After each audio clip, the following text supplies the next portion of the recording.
to heal senior citizens. So sometimes your sight and misconstrued movement, you can miss it. In the 170 level. So you understand.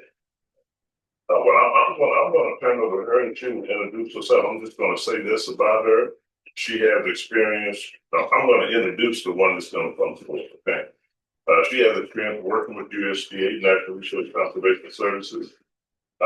She just recently graduated from high school, so she's dealing with her career pathway for continuing education. And I've been impressed with her as a young lady, as a person participating in our youth program. And I'm also going to have the young man just to Washington expand and introduce himself also. He's also one of them. Would you introduce yourself, please? My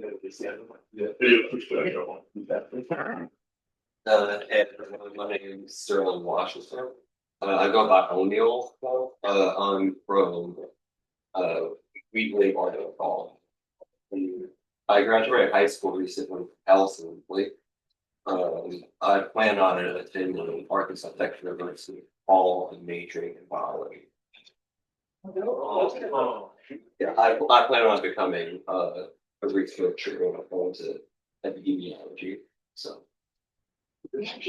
I've also been a part of this program, the ALCDC, for how many years?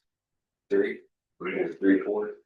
So maybe 4. I think he started one about 13 or 14. And thanks to this program, I had a bunch of opportunities to just get into like different like aspects of agriculture. I remember one summer I entered at USDA for a few months, so that's all for me. Thank you. Good morning, everyone. Morning. My name is Skilly Rod. I'll be your moderator for today for the meeting with the Australian and Canadian government corporation in person and other subjects. The USDA, NRCS, FSA, Realty Veterans, Alzheimer's City. This morning we have our opening by Larry Rockford for Ag Farm Division.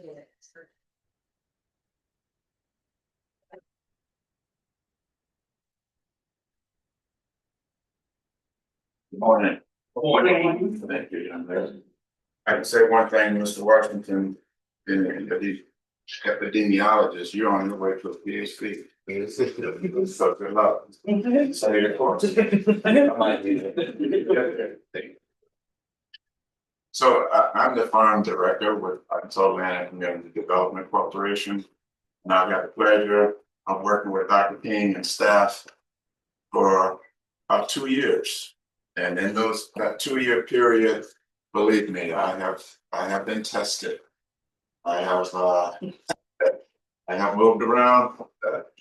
I have been out there and met some challenges. I think we've done some good things. The organization goals to assist farmers in the Arkansas Eastern communities, especially in the Delta areas, as well as Mississippi and the Delta areas of Tennessee, I think is remarkable.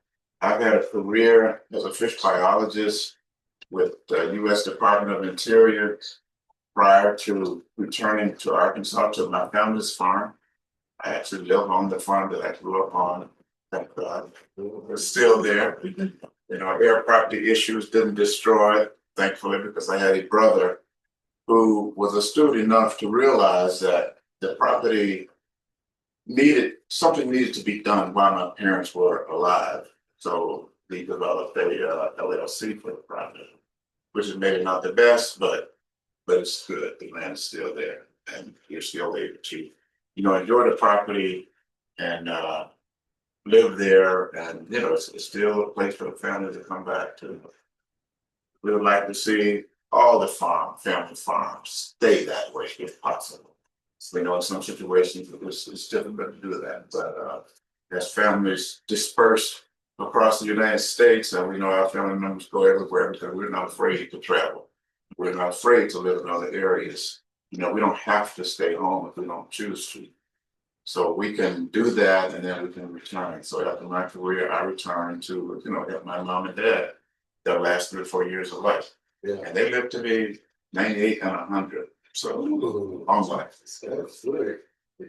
So like again, thank you for hosting us to City Hall here. We do appreciate that.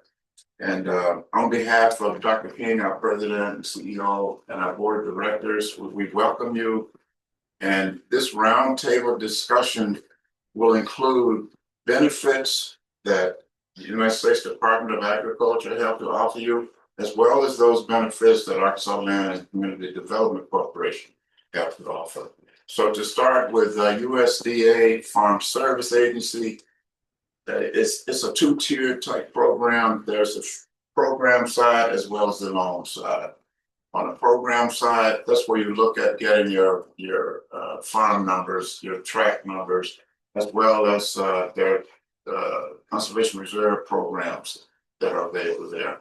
Then once you move over to the loan side, you have your micro loans, your direct loans, your guaranteed loans. So you can get what you need there to get started.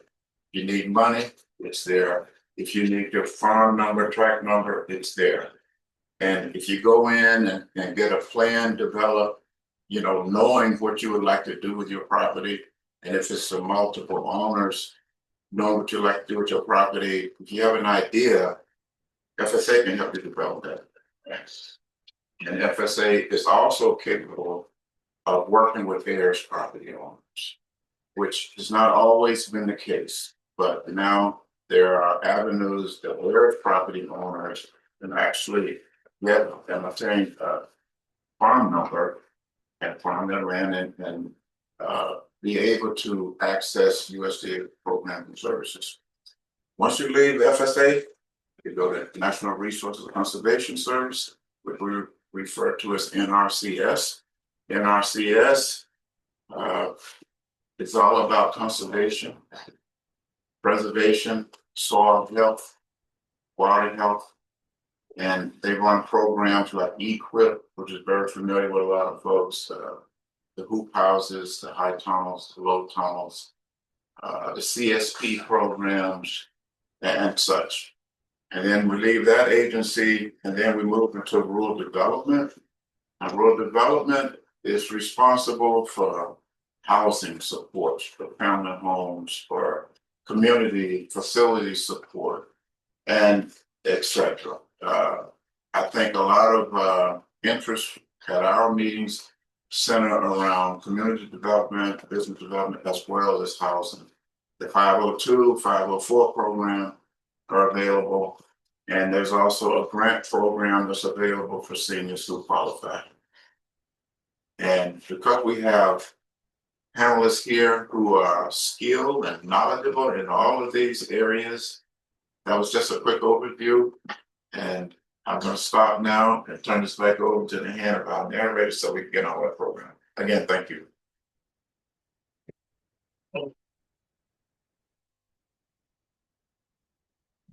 Next, we have our Wisdom Foundation Service.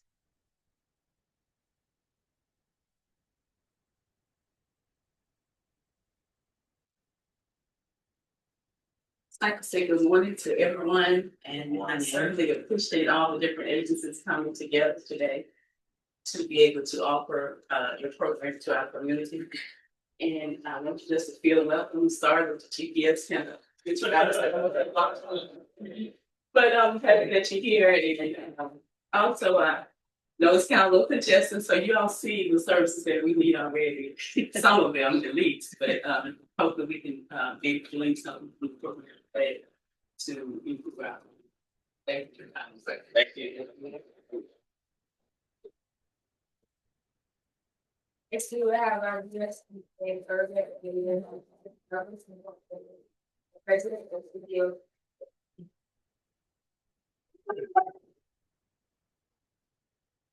Let me say this, I'm only gonna stand at this point, and after this, I'm going to sit down, try to deal with the process here of the meeting. Now, because this is a round table, type of discussion. And let me say this, Mayor, I really appreciate you giving us this opportunity and the fact that you are hosting this event for us here today. And with our efforts and what we attempt to do is putting on such sections in our local rural communities with our partner USDA, as we call one USDA, an inclusion of both Natural Resource Conservation Services, Farm Service Agency, USDA Rural Development, as well as other agencies that may not be localized as such here in the state of Arkansas, in our local communities. Ag Marketing Services is another. And of course, all of these agencies also serve as a major support for the state itself with the State Department of Agriculture, particularly Natural Resource Conservation Services and USDA Farm Service agencies in coordination of their program opportunities that they offer. And again, this is about outreach opportunities, marketing outreach opportunities to the public. We have the event where we are local, but after the event itself, everything's been recorded. So I want everyone to know this has been recorded, because after the meeting, then we also go and we put this on our website, certain events that we have, and allow other individuals that may not be in the local area, they may not be here in person, and they may be online virtually, but then we can refer people back to our website to look at the information that has been presented by the various resource agencies, allowing people both within the state of Arkansas and out of the state of Arkansas to understand the agencies, their program services, and particularly if they are landowners. And we have a lot of individuals, a lot of people that's from Arkansas, but they live out of state now, as Mr. Lawson gave reference to. But they are interest holders in land, and they do not understand the resources that's available and how to access those resources, and what we call the benefit opportunities of those resources. In reality, what we're going to talk about today will be the resources and what those resources offer from what we call a prosperity building. You're building prosperity within the context of families, within the context of communities themselves, and the benefits of that. And when I say building prosperity, the opportunity for prosperity can only be accessed if you understand the process by which it is available and how to access those resources. And of course, Mr. Lawson gave reference to the different agencies and all the specialists that are here today that will talk about it from a very specific standpoint. And we ask that, you, as you listen to those presentations, that you take note and you ask questions accordingly. Now, one thing, all of those who are here at this roundtable event, knowing now some may have been surprised that they would say, oh, this thing goes on the website, and folks look at it after the fact. But that's a good thing. That's a good thing for marketing, because we like to put things out to the community directly on an ongoing basis from a marketing perspective, because again, being able to refer people back, and even those individuals, Arkansas Land and Community Development Corporation, and we partner in a way as being a technical assistance provider to all of our partner agencies. So we will work with farmers, we work with landowners on the application process and how to access those resources.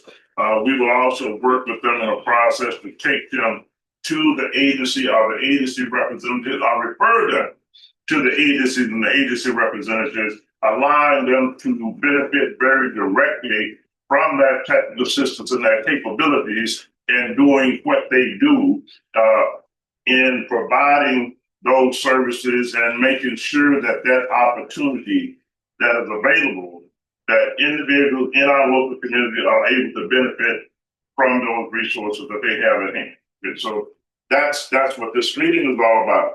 Natural Resource Conservation Service, again, reference to that, Farm Service Agency, and USDA Rural Development. I'm going to speak very briefly also to an area that we've been working in, that is with drone technology. And I always speak this. One is that, we have a certified licensed drone person on staff, one. And then two, the reason that we took that project on is because as we started to look at drone and how drones have continued to advance in our agriculture industry and how it's being used, but not just from an agricultural perspective, also in rural communities. Cities use drones or have individuals that they may contract with, for drones if they have a particular situation that's going on. It may be relative to fire, it may be relative to other activities that may not be one that is very welcome, nor in most cases not welcome in local communities. It may be dealing with law enforcement, as well. It could be dealing with a situation where there is a lost individual or child.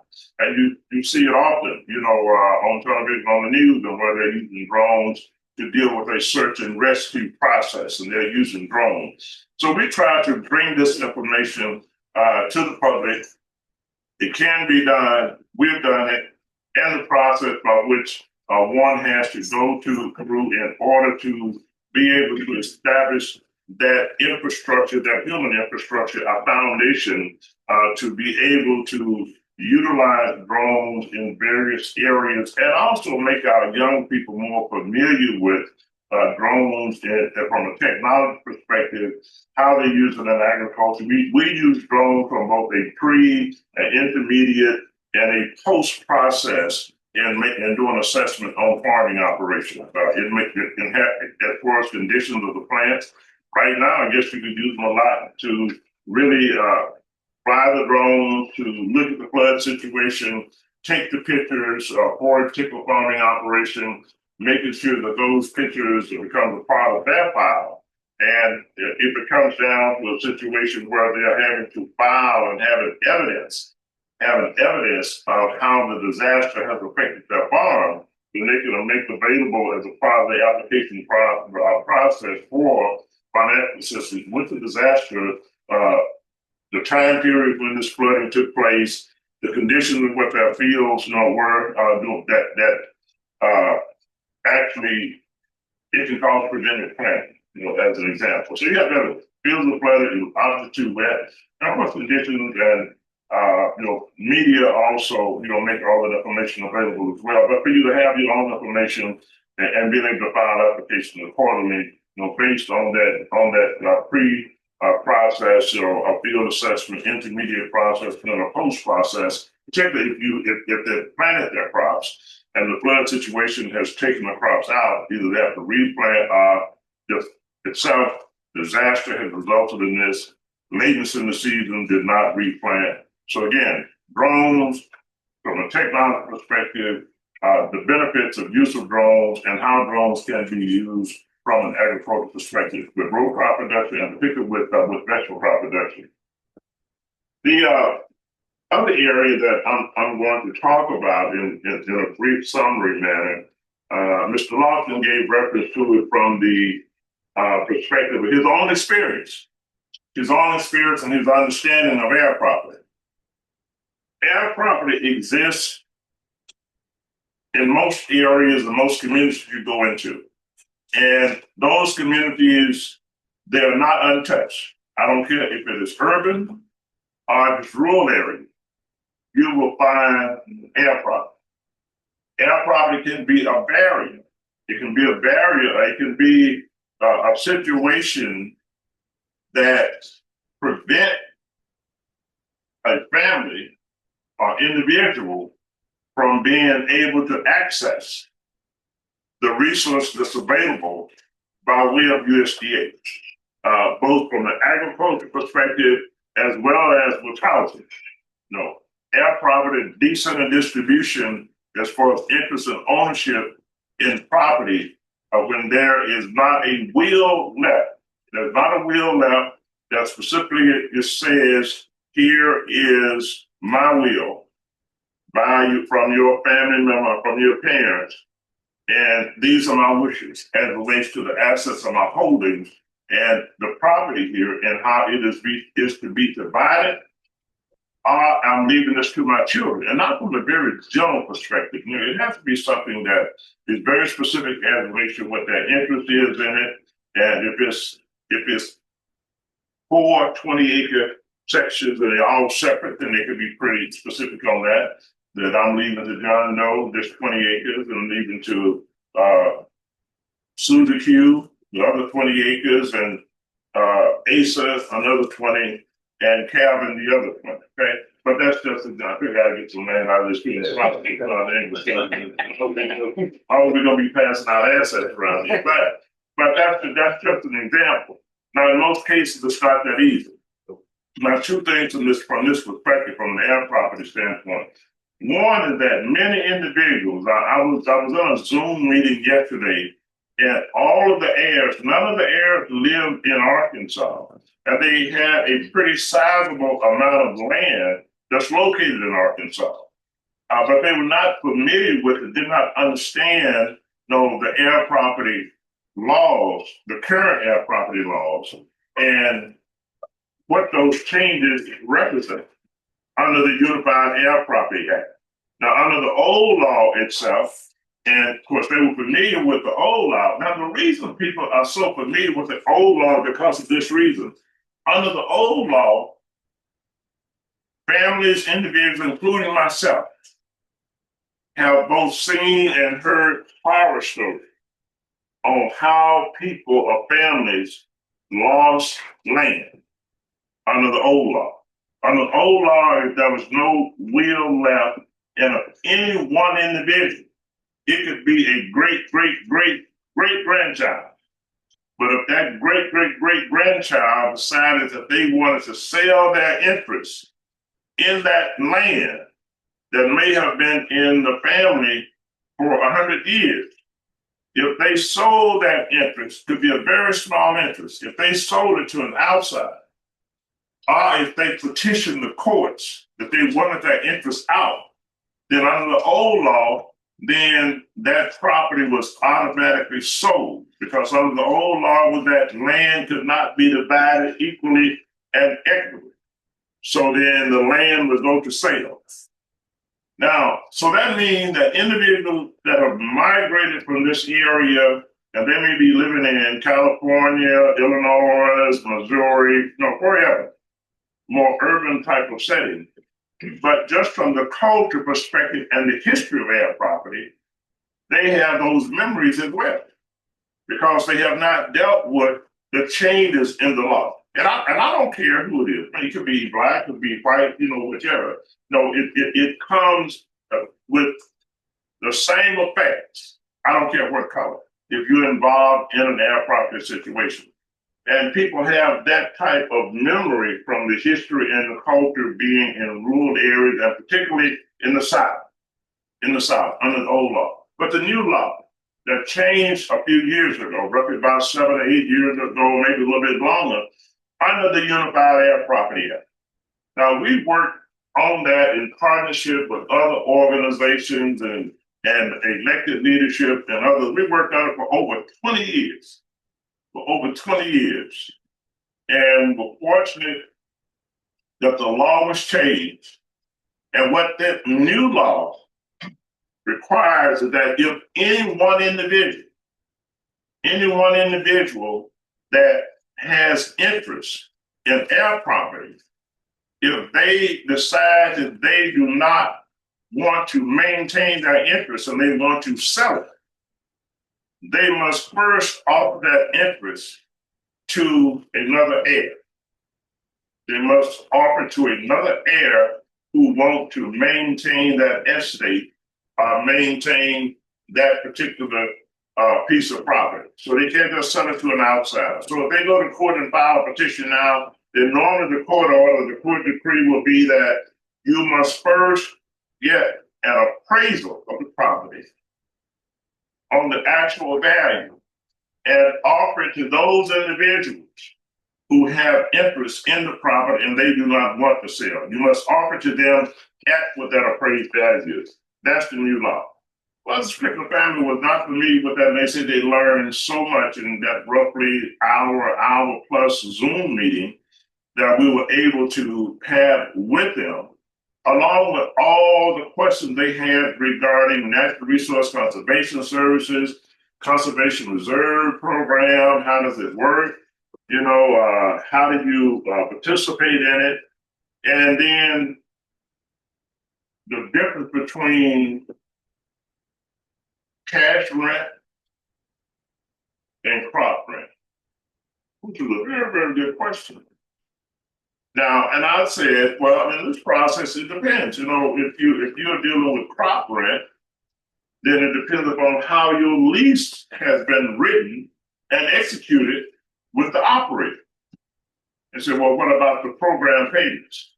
Well, again, it depends upon how your lease agreement has been written and how you've engaged in that agreement with the operator of the land. Say they will participate in the CSP program, Conservation Stewardship Practices with Natural Resource Conservation Services. Now, you all can ask this question either online or in person and say, well, how does NRCS distribute payments to a farm? If it's my farm and farm number, and my farm has signed up for the CSP program. Does 100% of those payments go to the operator? But the fact that I'm a crop share owner, then do I get 25% of those conservation stewardship practices payments? I may be with the Farm Service Agency, and they'll sign up for the Conservation Reserve Program. Then the same question would apply. Now, do they get 25% of a Conservation Reserve Program payments, and then 75% goes? Well, no, what I'm saying. If you own the land and you sign up for it, then the operator's not going to sign up for it. I got that one wrong, y'all. I'm wrong. I'm gonna go back to the chair. I'm a city citizen. I always got it out, man. I always got it out.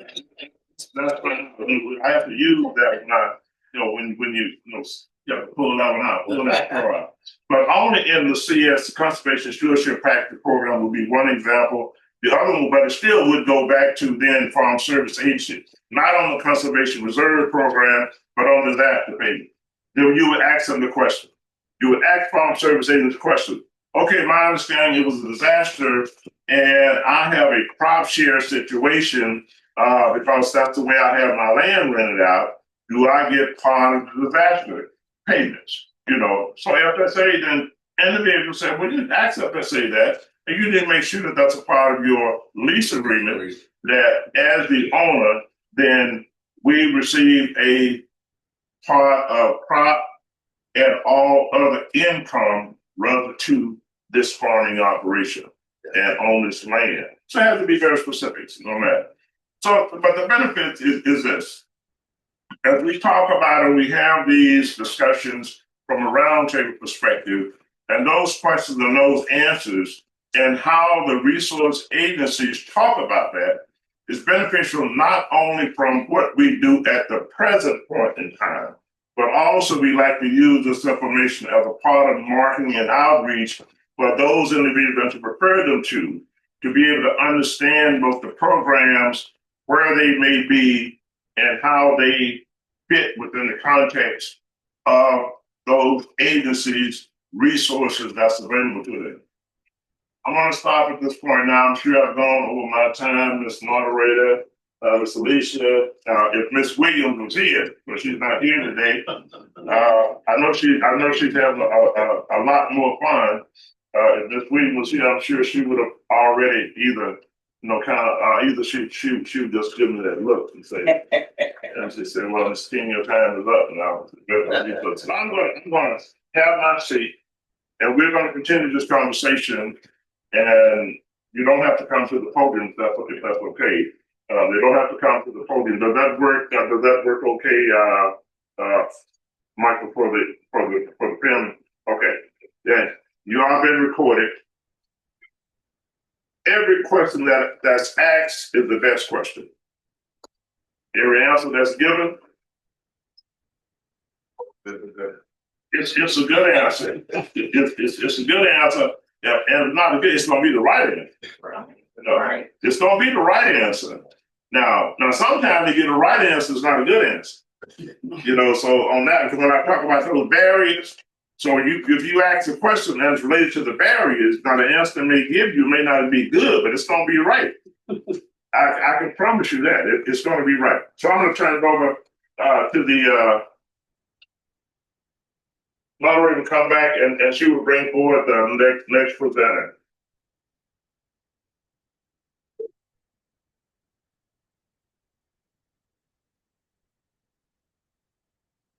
Our next presenter will be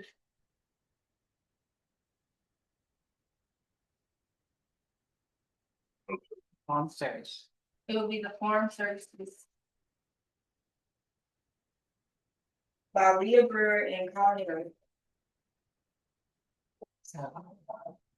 So I'm Kyle Harry, but I do have two interns with me today. They're going to be presenting. I'll still take questions and stuff. That's all right. This is Chris Holmes. Okay, so Alright, hey y'all doing, like you said, my name is Chris Holmes and I'm an intern, so I'll be going over the different form loans that FSA offers, and then if you have any questions, you just slip in and that's fine. So what the FSA offers, FSA offers different form programs such as disaster assistance, safety net, conservation programs, and risk management. Those are the type of farm programs. Now, the different type of farm loans are ownership loans, operating loans, and micro loans, and also loan guarantees. The lender of first opportunity designed to help farmers start purchasing or expand their farming operation when they cannot obtain a commercial credit. FSA loan offices are available to answer questions and to help with the application process. FSA has targeted funding for beginning and targeted undeserved minority and women farmers and ranchers. FSA eligibility and supervised credit. FSA is a supervised credit. This is different from traditional credit. FSA is the lender of the first opportunity for those who make it out. Otherwise qualify for ad credit. FSA also makes and serves different direct loans through supervised credit with funds from the U.S. Treasury. And also offers loan guarantees for loans made by professional lenders. Directed and guaranteed applications must be able to obtain a significant credit elsewhere, be a citizen or a legal resident alien, possesses a legal capacity to incur the loan obligation, have acceptable credit history, and be the owner operator or the tenant operator of the family farms. General eligibility requirements. Not to be a delinquent of a federal debt, have a marginal ability for the type of loan request, not to have caused the agency a loss by receiving a debt forgiveness, and not to have been convicted of planting, cultivating, growing, producing, harvesting, or storing a controlled substance between the last 5 years. Direct loan application must develop a realistic farm business plan that projects repayment ability for the loan and meet the general eligibility criteria, provide the adequate collateral for the loan, agree to take borrower training courses, and graduate to a private sector credit when able to do so. Not exceed the restriction on years of eligibility, have applicable education training for farming that provide responsible prospects of success along and have participated in the management of a farm or a ranch for the last 5 years. I'm gonna turn those to my fellow coworker intern so he can finish the rest of His name is Victor Dupree. Yes, there I was introduced that Victor Dupree and I'm interning at Stars. To get us started, I'm going to be talking about our direct loan program. So we have our farm ownerships, our operating loan programs, and our micro loan program. And the interest rate for those in June for your farm ownership loan is 5.75, and your operating loan is 5%. Now I'm gonna go into our loan types and the limits for those. For an operating loan, your limit is $400,000. An ownership loan, your limit is $600,000. And in a micro loan, your limit is $50,000. In a guaranteed loan, your limit is $2,251,000. Now I'm gonna dive more specifically into each one. For an operating loan, some things that you would use for that would be equipment, livestock, production expenses, and your refinancing on your operating expenses. And these loans, they need to be paid within 1 to 7 years. For your farm ownership loans, something that you would use for those would be land purchase, capital improvements, soil and water conservation, and loan closing and related expenses. And these can be repaid up to 40 years. And now getting into the microloans. Microloans, they're limited to 50,000. They're more simpler than the other two loans as they're not as much. And some things about them going into it is operating microloans, they can be used for all approved operating expenses authorized by FSA, such as initial startup expenses, your seed, your fertilizer, and your marketing and livestock, things like that. Ownership loans can be used and approved expenses for things such as purchasing land or farm, existing farms, you can enlarge those, constructing buildings and paying in your closing costs. The experience requirements have been modified to accommodate applicants, small businesses, management, and military experience can count towards management requirements. For things such as ownership loans while working with a mentor, you can modify / count towards operating loan requirements. And operating loans, they can take from 1 to 7 years, as I said earlier, and farm ownership is up to 25 years. And now I'm going to go into guaranteed loans. Guaranteed loans are made and serviced by agriculture lenders, such as Farm Credit and your local banks. They're funded by the lender, and they're often used to help lenders continue with customers who have experienced setbacks. So like if you had some cattle die or some type of tragedy, that's when these would come into play.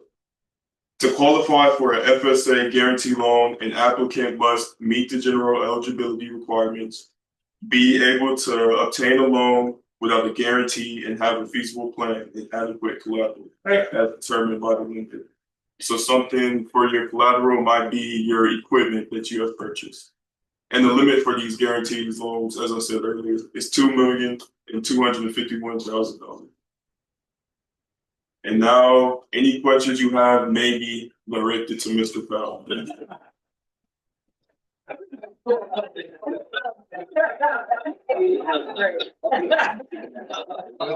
I want to add to that. Chris, what you're from Forest City, Marianne. Marianne Forest. You're from Marianne? Yeah. The song. And then Victor, Dallas, Texas. But both of them are attending the UAP event. So let me ask you, you're from where? Dallas, Texas. Okay. You're from a very good county, Mr. Holmes.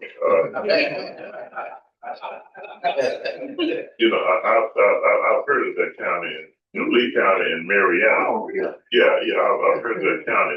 That's an outstanding county and some of the most outstanding citizens. That lady come up. I didn't know that. I didn't know if you people from Lee County. I just wanted to put that in as a discussion here. That FSA made a very good your choice, and that's something. I also know your family, the whole family, a farming family. I think from the what third generation? Third generation. Yeah, third generation. I commend you and your family on that. Yes. You have a question? Okay, well, if it's okay that I go ahead with my questions with farm service agency in particular back to the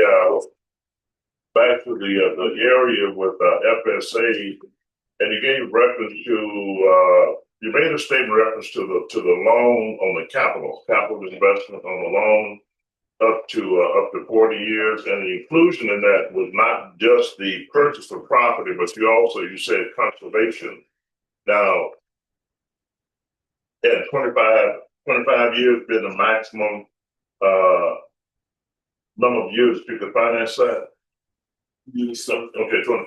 Now, does that include the conservation part of that loan as well? So if I have a combination of both purchase, acquisition of land purchase and conservation, that I'm going to use that financing for, will the conservation be financed over a period of 25 years along with the land purchase?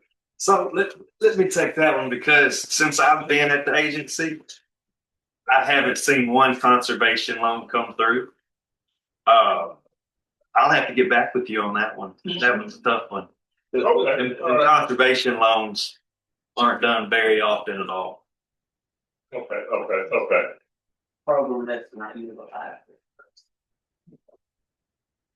Okay, well, and since we're gonna have this back out where people can look at it, does not mean that program finance needs to be cut, though. I want to say that for the record, we need to keep it there. So do you think that that's partially because of the fact that NRCS has really come to the table to implement a lot more program practices and dealing with conservation for the farmers? Well, I don't want to speculate that, but I mean, NRCS is your conservation. Right. I love their programs.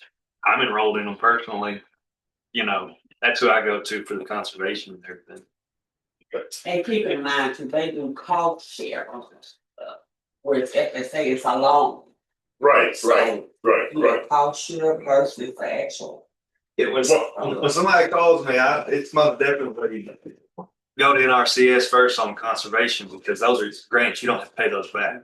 Yeah, but I ask that for two reasons. One is that although NRCS and its conservation program, it is financial assistance and it's not a loan, but it's also not 100%. Right. Either. And we have worked with certain cases where there was a need for a combination of both the financing side from FSA and the financial assistance side, coming from NRCS. And so that was the reason for the question. That's one. And then two, the fact that 25 years is very, but of course, if that's policy and regulations, then I'm assuming that, we said every answer would be the right answer. May not be a good answer, but it will be the right answer. So I'm assuming that since that's the regulation and policy, that it is 25 years as a combination loan of conservation and capital investment. And let me remind and say what kind of, I did do one to help with NRCS, because they don't fund everything up front. They almost fund it after the fact. Right. So I have funded it up front for them to, when somebody says, oh, you got $25,000 to build I'm not going to name exactly what it was, but, then they need that funding, and NRCS pays it back at the end. But you need that funding in between. I can help with that kind of stuff. Okay, so you actually have done a conservation loan before. Well, I didn't name it conservation loan for other reasons. Sometimes when you see a loan like that, I have the choice to pick here, and I may go with the cheaper interest rate to help the farmer not pay as much interest and stuff. So I still have the option to pick back and forth which one. And I think that in that instance, I think it did have a better something was better about just the regular operating loan over that conservation loan. Right, I understand. So basically, in a situation like that, individual having a need of that, and even understanding the program itself, it's not necessarily where there's a requirement to do the 25-year limit, that's available, but you could package a farm business plan that would be the inclusion of a conservation loan, and you're showing repayment ability of that in the farm plan by way of the farm program income that comes from the natural resource conservation side, which may be dealt with in a time period, and it depends. It could be within a compliance time period of a 5-year period, compliance period with the conservation program they sign up for, or it could be within the time period of a 1-year payback, depending upon the conservation plan itself and how that loan has been given out. Well said, yes. So, no, thank you. Thank you very much. The other question I wanted to ask is relative to the loans in general. I know they gave reference to the different loans. You had the direct loan, operating loan itself, from up to $400,000 and $600,000. Now, there's a specific requirement. Am I right, to be able to get the direct loan on the $600,000 side? If you are a farmer. So a beginning farmer, first year would not meet that eligibility criteria. Am I right? Correct. So, okay. So it's that how many years is it?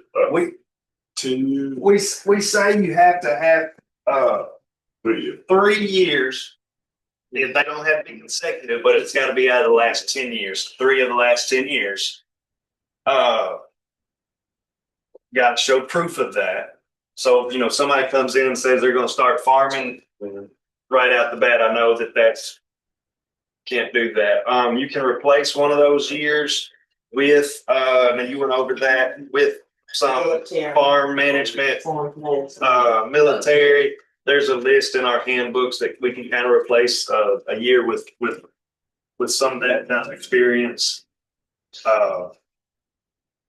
So you could replace at least 1 year or up to 3 years if you have. And replace all the years. Okay, you can replace 1 year. You know how the handbooks read, sometimes it's and this and that or that and this. Right. So sometimes you can mix and match them and stuff. There's just so many different variations of how you can count up those years.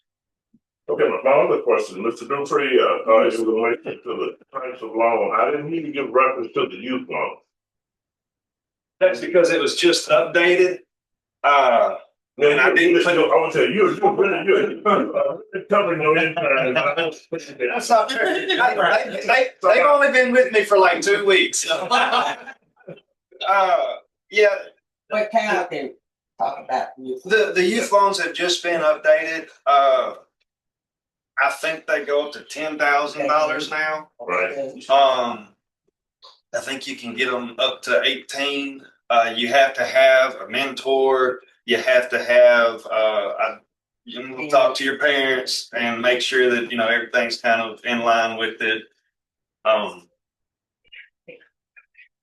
Yeah. But okay, and I just want we'd like to take this opportunity that not only is it beneficial from a information perspective for those who are in person. But now we can take it as a training process for our interns as well. To do pretty much. Oh, I didn't know that's the way that works. So,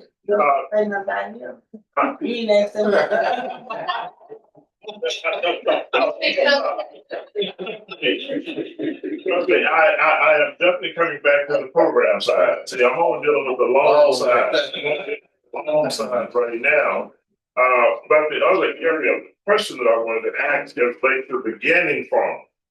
Now, if an individual, if a young person, a youth, they apply for a youth loan and they actually operate a farm for a 3-year period of time as a youth, will that 3 years count and make them eligible for the $600,000 of the capital investment side loan, direct loan?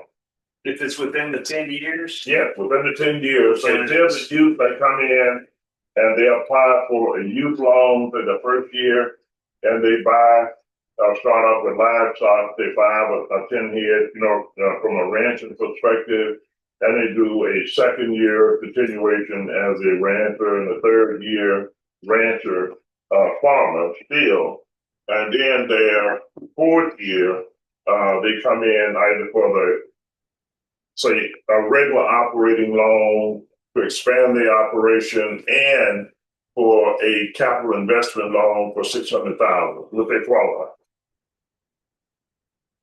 I'll count the youth, and it says in there that you can count the youth loan for the one of the 3 years. Okay, so the youth loan, although if they operated as a youth farmer for 3 years, that would only count as 1 year toward Their ownership.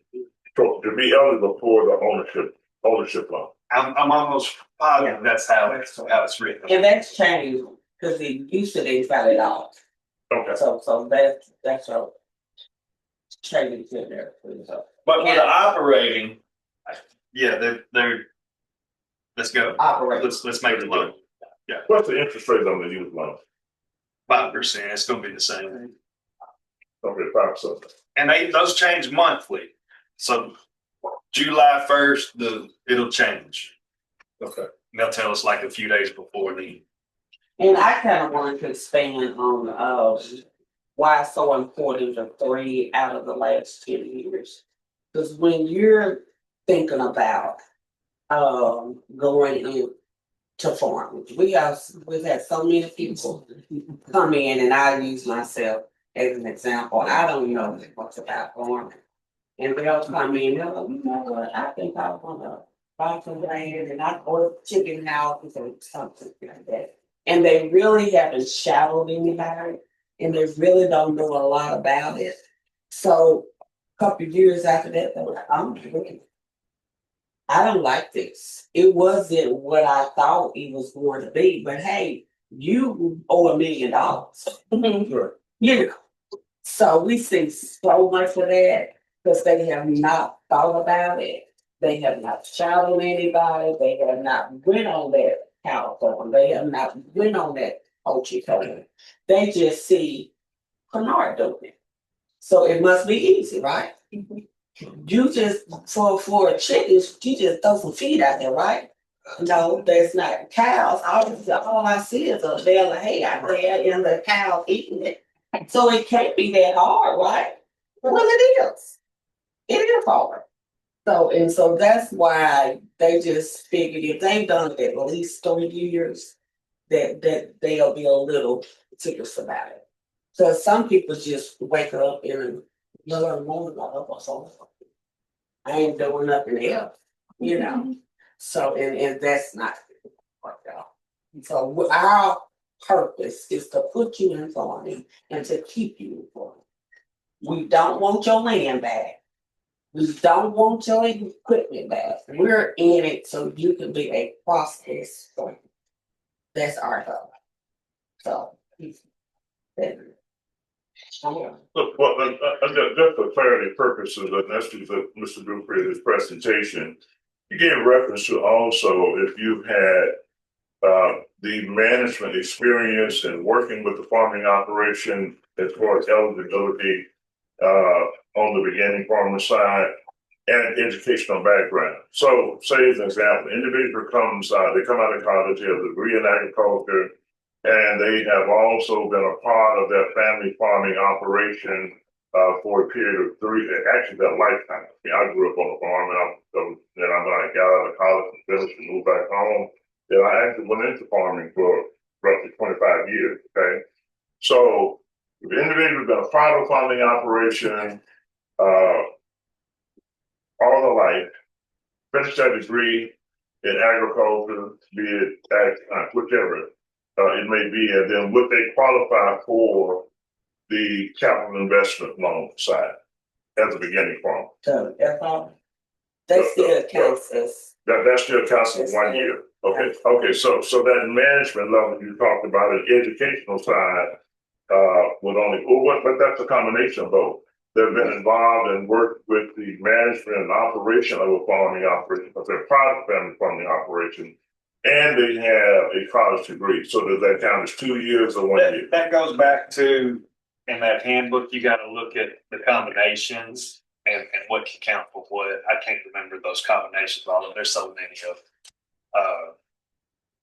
Best thing to do is call me when I'm in front of that handbook. As if you're a farmer, we'll go through it and I'll find you the best match I can.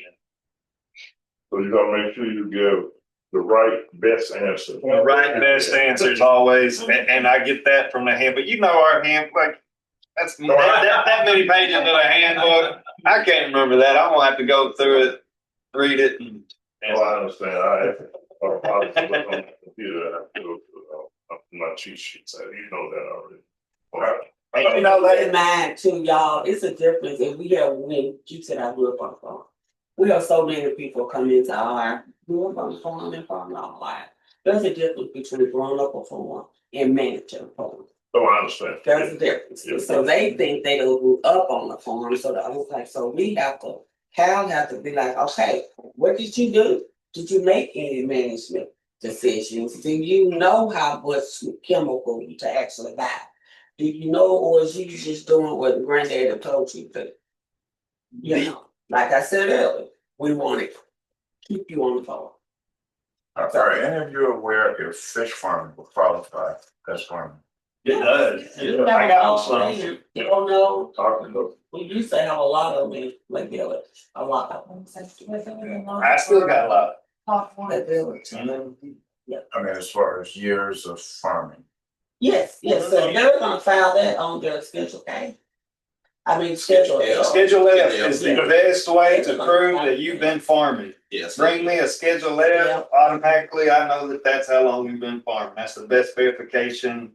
You know you're a farmer if you're filing that on your taxes. Even when you're starting up, you can file a Schedule F on your taxes. Okay, now if you are an employee, Employee. you're receiving a salary. That's the farm. So you're not the owner operator of that farm. No, so that would be farm experience. That's on that list that I could give you the 1 year, but I can't count it for more than that. Okay, I'm gonna go to the program side now. Okay, great. So she's right there mentoring with the intern, right? Well, on the program side, I know you gave reference to, you have the conservation reserve program, that's one. What's the average pay per acre on the conservation reserve program? It changes yearly and it depends on the soil type and it's on the county. We've got some rental rates that are down around $15 or $20 an acre that people aren't liking because they're not filling out and turning in the surveys that get sent out every year by NAS, which is where all of our information comes from to set up the different rental rates.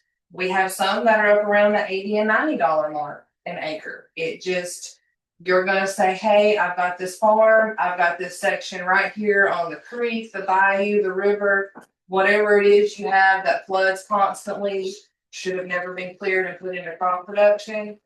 We'll run it through and see what soils it says is there and tell you what the best rental rate is that we can offer. So soil type is really a determining factor. It is the ultimate determining factor. That's the ultimate determining factor on it. Yes, sir. As far as pay per acre. There's a few incentives depending on the sign up that you go into and some of the different ins and outs. Like we've got a Clear 30 program. So instead of your typical 10 to 15 year contracts that most people are used to seeing with CRP and FSA, there's now the option to enroll it for 30 years. And sometimes that comes with, I call it a pop-up payment, just trying to get a little more interest in it here at the beginning. It's not guaranteed. It may be available this sign up this year.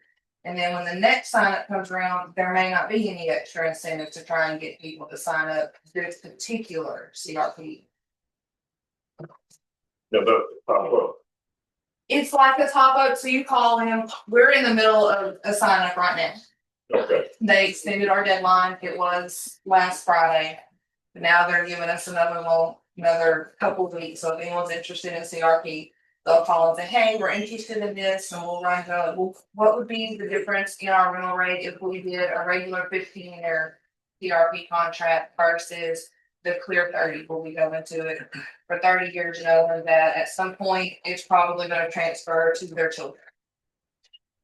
And it may go from looking at $80 an acre to more around $115 an acre. It depends. It really just have to call and let us look at your soil types, what particular CRP program you're wanting to go into, and then we can give you that. So- It's gonna be- So can an individual transfer from the regular CRP program over to the top program, the 30-year? Or When can it- they have when to it's take that financial?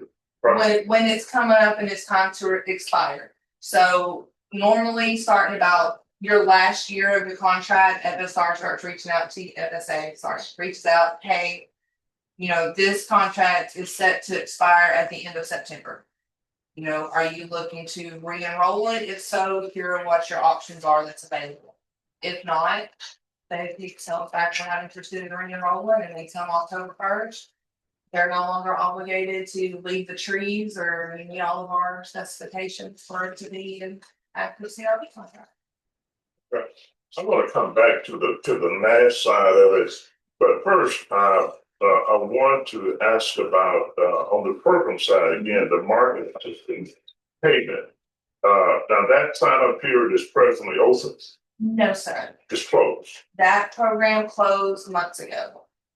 The market assistance program, what we Right. call MAS, yes, sir, that program is closed.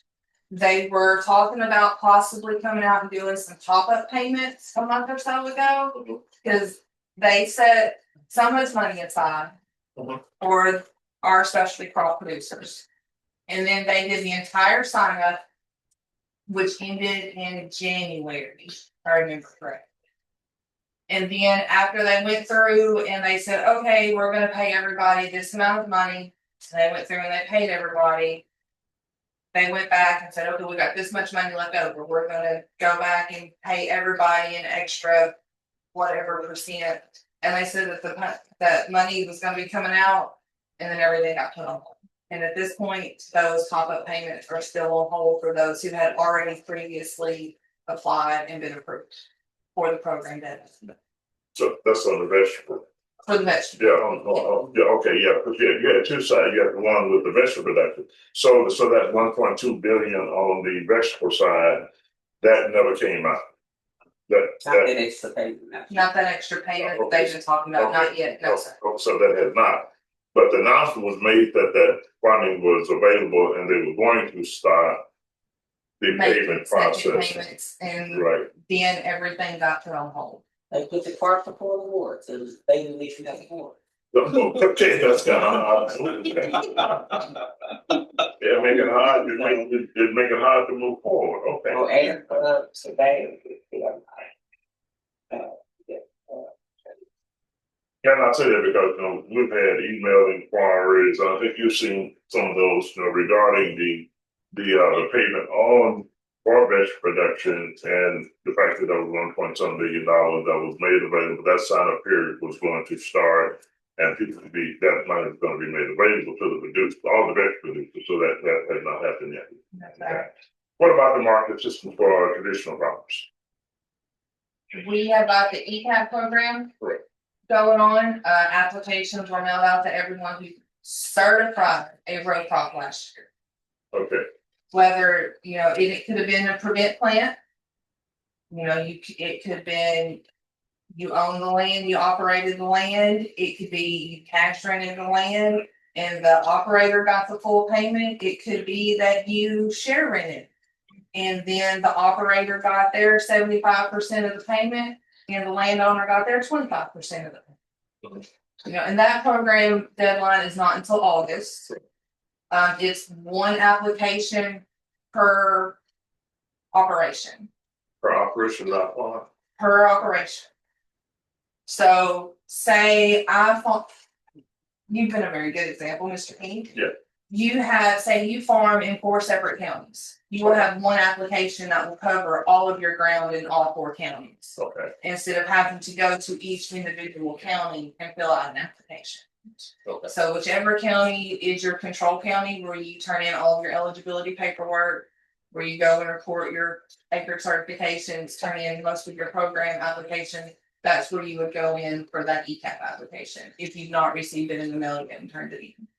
Okay, so well, two things on the recap that and we'll get a question about. One is individuals that have crop share, and if there's only one sign up on all the farms, then how do you provide some assurance or assurance period that the ones who are receiving the crop rent get their share of the program payments on the recap? And the way it's set up is you get your application as the producer Right, and it's gonna have the acreage certified to your name right. through our software. And then the landowner is gonna get an application that's gonna have the amount of acreage. So keep it easy, 100 acres. Percentage. Yes, Yeah. so keep it easy, 100 acres. You would get an application for 75 acres as the producer. Your landowner would get an application for 25 acres. And then you would get paid strictly on the 75 acres on your application that you turned in, and your landowner would get paid specifically on the 25 acres on their application. So this is where it really comes in, where our office staff says, hey, when we send you your acre certification back, look over it behind us in case we made a mistake when we were loading the information you gave us. You know, sometimes it happens. We're all humans. We flip numbers. We accidentally don't catch when we type something in wrong. So. Does the landowner get that same information to do a confirmation that the information is right, or does it just go to the operator? It depends on the landowner and how they have their stuff set up with their tenant. Most of our landowners let their tenants come in and handle everything. And I'm guessing they just have really great relationships. We have a couple landowners that call up, you know, once it gets close to deadline, and they're like, hey, we just want to make sure that our tenant has certified their crop. Right. We want to ensure that they did certify it because this is how it's supposed to be share rented, you know, and we just go in. Yes, ma'am. Yes, sir. Looks like it's been fully certified. It looks like they certified. This is their percent. This is your percent. It's what we've got your lease right here. It states, and they're good with it. Well, let me ask this question. In a lot of cases, particularly on the social disadvantaged side, in that certification process, now are you saying individuals who did not certify that? I think this is for what, 23 and 24 crop year on the recap payments. So I think it was strictly 24. okay, so 24. Okay, on the 24 crops year. So if they did not certify their crop in 24 and they came in to sign up, are you saying they're not eligible? They're not eligible because it was based solely off of your previous acre certification. Okay, so if you had say previous acre, what about certified the year before? And then certified 24? It was only looking at that specific year because it's a disaster program. And disaster programs are usually yearly specific. Okay, so they, if you fail to certify, then you are not going to meet the eligibility requirements to receive the recap payment. Yes, correct. And the landowner Will not get be eligible either. they won't get anything either. Okay, all right. And what you're saying is so important. We really appreciate ALCDC and this other organization. We need y'all help to get these producers because it's so important to certify your crop, and that's a prime example. Right, and the deadline on certification for this year is? It depends on the crop. If it's your row crop for your soybeans, your corn, things like that, July 15th. If you're talking specialty crops, your greens, your watermelons, cantaloupes, purple whole peas, that you're gonna have to call the office because they all have a different deadline depending on the growing season. Yeah, whether you're gonna be spring, summer, all crops, yes, Yes. basically seed. Okay. You know, and we're really trying to get people to understand that, you know, come here, report those acres. The disaster programs that roll out of Washington usually are just now starting to realize that our specialty crop growers need the assistance as well. Right. But we have also got an insurance program called NAP that looks at your acreage certification. So you come in, you certify, I know yesterday was the deadline for, Squash. I wanna say it was the first set of keys maybe. I wanna say the Some of it. reporting deadline, the acreage reporting deadline was the 15th for purple whole peas. Final plant date was May 15th. A lot of people haven't been able to plant because we can't get it to quit raining long enough to get out and do anything. So all of, when the mask program came out in January, everyone that came in and turned in a mask application, we really sold them the SNAP program and we're like, you're gonna have to plant the crop. You're agreeing to that with this application. This SNAP program will help you in case we have a year like we are now. It's super wet, it's raining. A lot of people didn't get the plant, or they did plant and it flooded and it failed already because it drenched. So we have people calling in going, hey, I signed up for that insurance program you told me about, and I've not been able to plant, and I'm now past the deadline to plant. What do I need to do?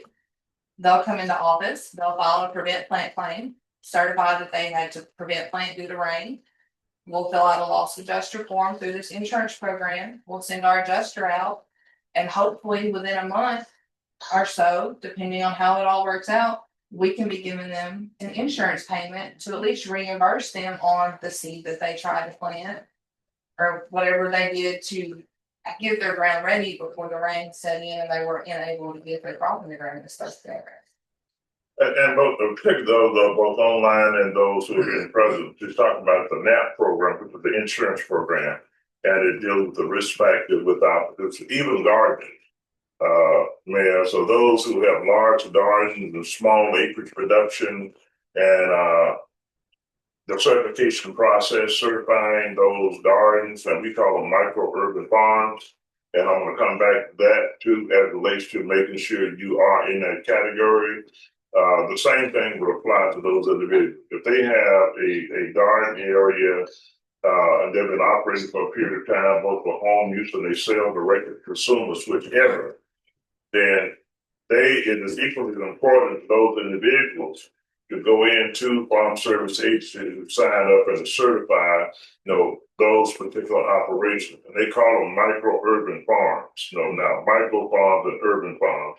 And I know, the mayor's office and local leadership offices, people need to know they have direct access to the information, and the information has been provided to those local offices, including the sign-up periods for individuals, and local citizens are both within city limits and outside of some city limits to be able to access the services. Let's come back to the horticultural crop, micro urban farms.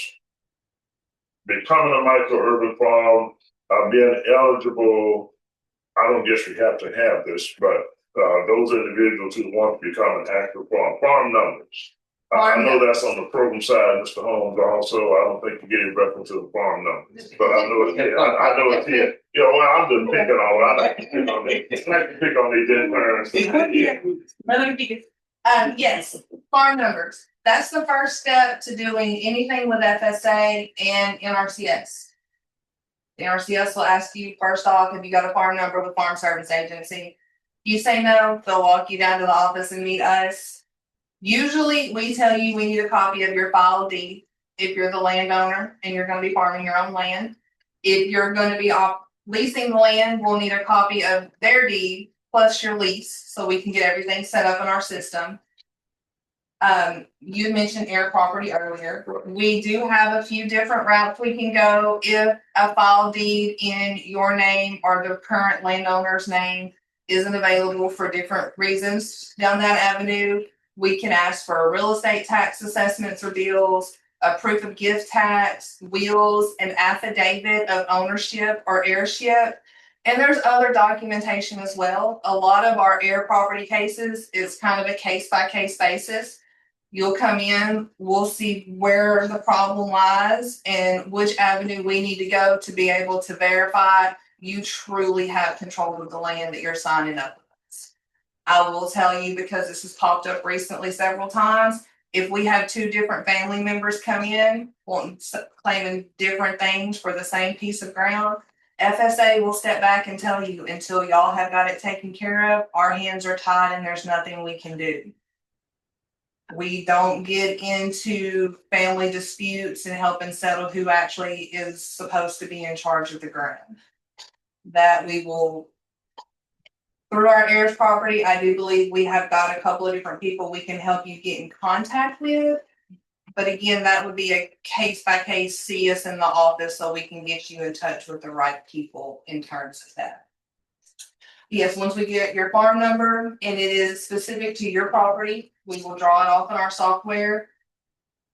It will look like your map that you can pull up on Data Scout to see your deed, whatever you have stating. It may say that you own 19.8 acres, and by the time we draw it off, it measures out 19.72.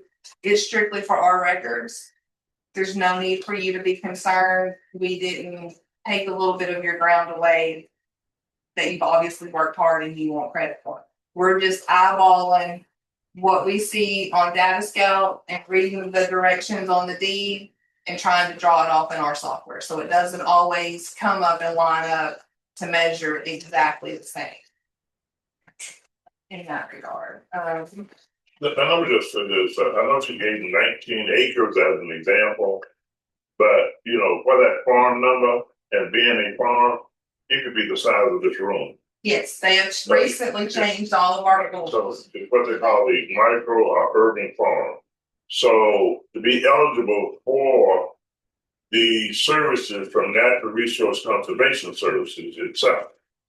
Now, getting that farm number, you have to have the farm number, but a person can have a lot in Paris, just one lot.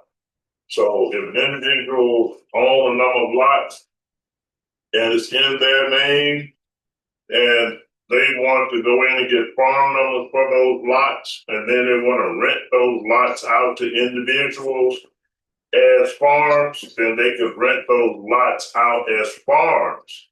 And which means if those lots have farm numbers and I rented one and I'm going to be raising vegetables on it, with that lease agreement and that farm number, then I can access the resources from Natural Resources Conservation Services, which are enormous. And it's not loan, but it's the financial assistance that individual can get to work with that as a farm operation, raising the vegetable crops for direct-to-consumer marketing, local food supply in the area. Y'all may know Bertha Thomas. He's in this local area here. Of course, he's a farmer. He raised a lot of mostly watermelons. But you don't have to be the size of Mr. Bertha Thomas farm. You know, you can have that one lot, half an acre, whichever. But getting the farm number is key to that, and accessing all the other financial assistance or resources that's available, including certification, now risk management, mitigation of risk with those type of operations. And the financial system goes with that. So I want to make sure we have clarity on that. Doesn't have to be acres, doesn't even have to be a half acre. It could be a half of a half acre. And then instead of get it certified as a farming operation with the farm number, and then develop, the plans that you can go with that. Then anyway, you can go and get the other resources back within RCS. That's really all I have question-wise. I know that I'm probably just gone way over my she's giving me a smile. Yeah. Are the resources available annually? Ongoing. One, that was the wrong answer. I said, won't be no wrong answer, right answer. Okay, that wasn't the right answer, and definitely the wrong answer. But NRCS representative, they'll definitely give you the details, specific as it relates to those program services, application process, and everything. So we're going to go to them next to discuss all that. I gave a wrong answer. It wasn't the right answer. So I guess I'm the only one to think for that to give the wrong answer. But we always have loans on the Right. We always have the programs and stuff like that on those. So, but the disastrous payments are just what they are. The disaster payments. What is a disaster? It could be flooding. Yeah, that's what I'm saying, disaster payment, they don't make the disaster payment, so there's a declaration of disaster by the state. Right. So once if there's a declaration of disaster by the state, from the agricultural perspective and farming operation, then of course, getting into the office and signing up and getting the combination of eligibility, from the, like, I don't think there's been a declaration yet. On Arkansas as far as crop production is concerned. Not yet, because certification is still going on. We'll probably Certification process still going going on. on Okay. until July 15th. I figure we'll probably start seeing something after that unless some massive floods come through. Again, kind of like when all the tornadoes were coming through and the whole state was under a flash flood water that weekend. It's kind of, if a big event like that comes up, I'm sure we'll have another declaration come out. Until then, I'm probably gonna wait and see what all the prevent plant looks like in different crop statuses. And so you said certification of the plant, time period for certification of crop planting. Now that same thing is certification of preventive planting, certify they weren't able to plant. Yes. So they have to come in to deal with the certification, sign up on all corn, rice, vegetable crops and all certifications, row crops, everything. So you have to come in and certify and time period and certify that you weren't able to, as well as what you were able to. Yes. So certification has to be done either way. And it's both planning and inability to plan as well. and if you have any questions on what the dates may be, reach out to the county office. And actually, Mr. Holmes, Gotcha. We'll definitely get it, and whether it be row crop or specialty crop, we can get you those dates. Sounds good. That. Thank you. I don't know. Next, we have Natural Resource Conservation Service, NRCS Agency Representatives, Sheila Martin. I'm Kennard Williams. I'm the state outreach coordinator. I'm also the beginning farmer and rancher coordinator for the state of Arkansas. Michelle Martin is not here today, but Miss Shannara Starlet is here. That she's also in the local county for Jefferson County. She's soil conservationist here in this actual county, and I'm gonna allow her to talk about the program today. She's getting back up. I'm here to take care of and help her. But Miss Shannara. You can see, yeah. So Hey We'll everybody. just stand up today.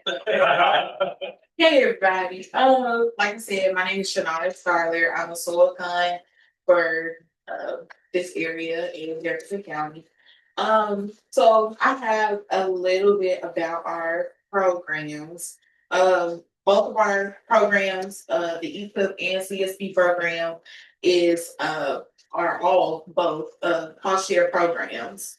A little bit about the EQIP program. The EQIP program provides financial and technical assistance to agricultural producers and forest land owners to help them implement new conservation practices that address natural resource concerns.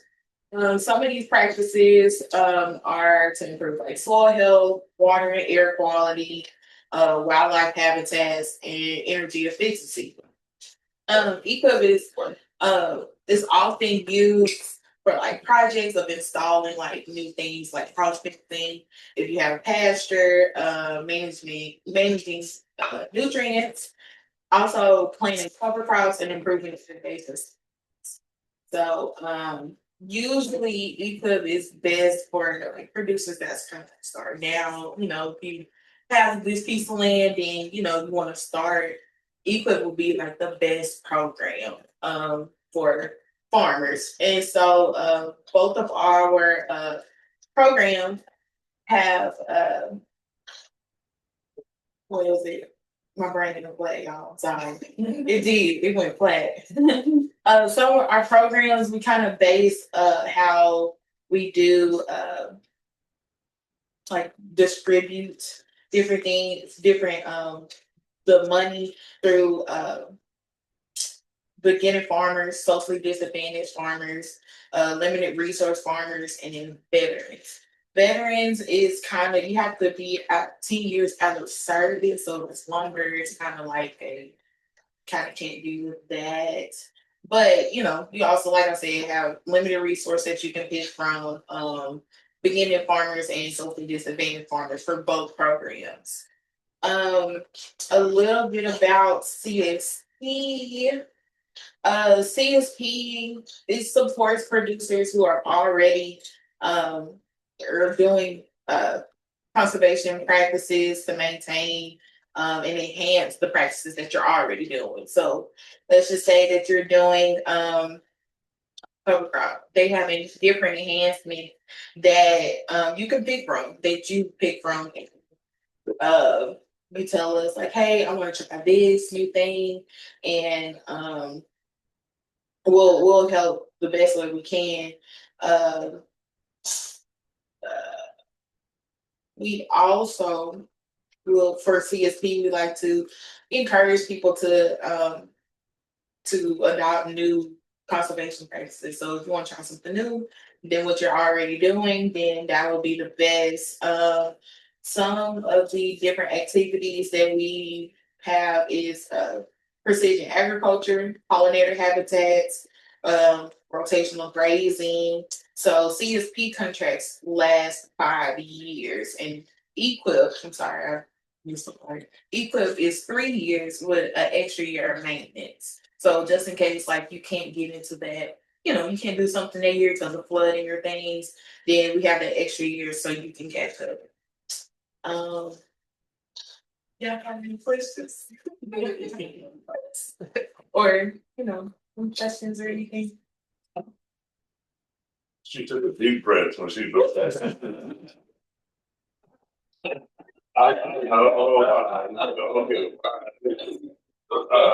I'm ready for it. On the, I noticed you covered the EQIP money. EQIP is actual name. No, so EQIP is the No, I'm saying what is the actual name I know of EQIP. Right. Yeah. So the actual name of EQIP is the Environmental Quality Initiatives Program. That's what we, for sure, we have acronyms for everything, Right. but it's EQIP, so it's the Environmental Quality Initiatives Program. No, under the conservation, I know those, particularly those who are present, those online, and she said conservation program practice under EQIP. That includes not just, well, I'm just saying, I know you mentioned conservation stewardship practices, but conservation stewardship type practices, some of those practices can be a part of EQIP. EQIP contract, am I right on that? That's cool. Okay. And under the EQIP contract, and that's why I say we building prosperity, you know, from these resource organization perspective as it relates to land. Now, you could do with irrigation wells, man. Say, I'm going to give an example. Non-irrigated soybeans, land, and corn. Back to FSA.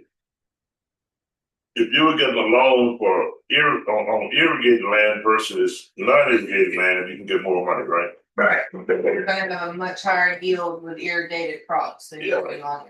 Exactly. So that, and I'm just saying that's why we say prosperity. So the programs and the services through NRCS, offer the opportunity to build prosperity, more profitability with those farming operations, based on conservation practices. EQIP is one of those. So installation of irrigation would be and can be an inclusion in this. Okay. Yes. And land leveling. Let me take that quick. Okay, all right, okay. Let me take that quick. Don't be like Hal Day, you know. You don't enter a name, you know. On our EQIP program and the practices like the well, yeah, we do have some criteria, we do have some restrictions. Right. On the well, you have to have irrigation history. Okay. For that to get the well, 2 out of 5 years. Also, the wells are more of the for your alternative crops. Right. instead of just your regular well for row traditional crop. So that's one restriction on it. The land leveling, it also is an irrigation practice, which actually have to have a 205 year irrigation history. Okay. So those different practices, for actual equip. Now, there's many ways that you can irrigate or irrigation history, because some people, they do maybe rain catch practices. That's irrigation. You know, now a lot of folks think of traditional irrigation pumping out a well. Well, that's not necessary. So they may irrigate. I can remember as a kid, my grandma had a 5 gallon bucket, and we carried that bucket with a pail on and put on each one of them holes. We was planting them tomatoes or watermelons or whatever. So, but that was irrigation, but that's not what you'll look at traditional irrigation, but that's irrigation. So we run that water hole across that pasture to get to where you're watering that. So that's irrigation history, and a lot of people don't think of it like that. They think that you have to have a well, you have to have irrigation lines to go different places for it to be irrigated. That's not necessarily true, because there's multiple ways to irrigate. We actually ended up one time having 5,000 gallon tanks that we went out and put on each one of those plants so that's irrigation history. But you have to know that a lot of people won't think about that and those type of things. But those are things that we actually did when we was small growing up. And that's irrigation. So you can make that qualification 2 out of 5 years if you actually done some of those practices irrigation. So, but lane leveling will qualify. The actual irrigation pipeline, and that's trying to get water from one area to a different area to actually for efficiency. Right. Instead of trying to run water a quarter of a mile one direction on top of the ground where you have evaporation rate, you run it through the pipeline, you have a little bit more efficiency to get it there, come out. If it's a rice field or if it's an irrigation field for Philippines or alternative crop, same process, same thing.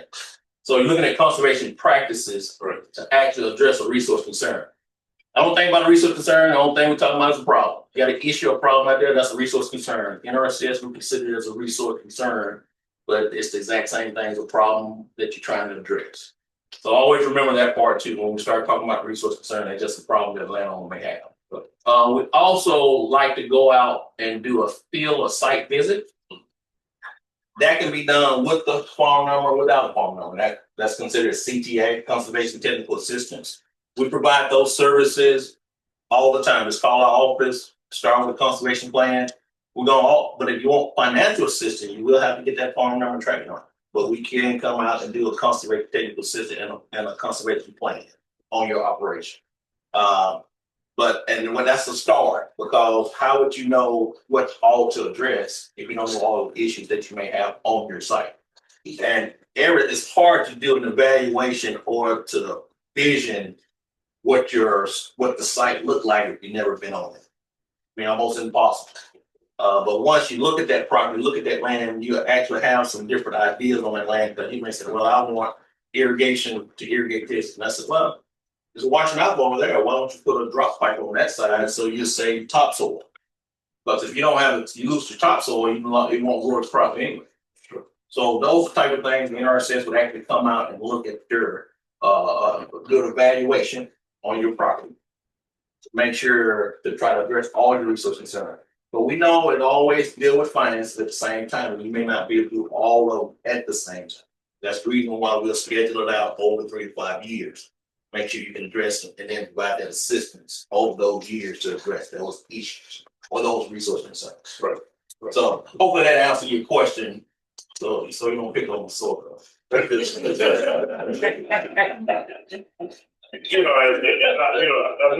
the intern know, this is an engaging process, and hopefully it's a learning process and it'll help you as well.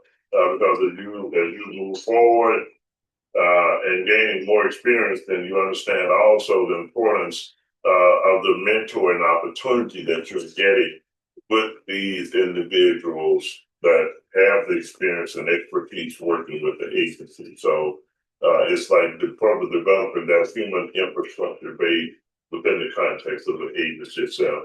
They always say, they say I be picking on them too, but I don't be picking on anyone individual. As a matter of fact, I am hopeful that our youth and if they're listening, that I will be having an interview with a selected number of individual youth that we are going to record, and I'm going to talk to them, and I'm going to be asking questions in an interview process with each individual that's selected as a part of that pathway on leadership with our youth program. So I hope they listen so they'll know what they're looking forward to with that recorded interview that we're going to be doing. So now other question, and man, particularly the person, when they say E-Corp, and Mr. Williams was giving reference to, those smaller farms, micro farms, same thing apply, particular veg production, and everything that is offered, with the E-Corp program. Hoop houses is another that falls underneath the E-Corp program. So, I mean, you can put in a hoop house as large as this room, or larger, that will allow you to produce vegetables mostly practically year round. It really extends the growing period. So if a person, get an assessment, technical assistance up front, what they're eligible for, get the farm number for those particular small plots of land, and they are then established as a farm. Once they get that farm number, then they qualify for all of this financial assistance from Natural Resource Conservation Services, irrigation, particularly on the smaller micro farm, and I'm encouraging that. I'm going to come back to one on the E-Corp program, micro farm, small farm with vegetable production. Then there also FSA gave reference to the loan side of that.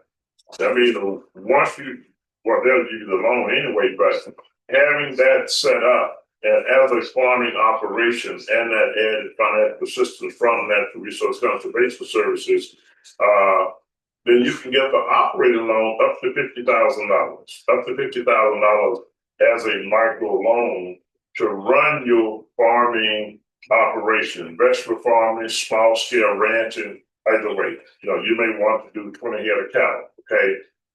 20 head of cattle. Let me take that back. That's 20 head of cattle. If I'm not mistaken, micro settlement. Yeah, prices are up now. Just park We're back. about 20 head of goats. Yeah, go. And there's a market demand on those collecting. Those small, livestock operations, but I'm just gonna say 5, 10 head. It just depends. If you're talking about the micro loan, just a startup. But we have some beginning farmers that we work with. They started with the micro loan. They start off with 5 or 6 head of cattle. They sign up for the conservation program. They got their cross fencing put in for rotating grazing. They got their automatic watering system put in. And now they've expanded those operations and they up to like 30, 40 head of cattle. So starting from year one and going on. That's just for ranching, small scale operation startup. Same thing with the vegetable production operation. The hoop house, the irrigation systems being put in, as well as other practices that you receive the financial assistance on.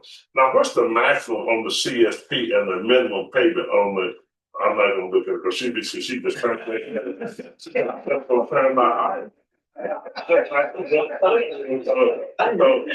So maybe he'll understand. I don't want to ask the But I answer that question. Okay, we got a maximum and a minimum on the CSP. Yeah, the maximum and the minimum, I mentioned that earlier on CSP.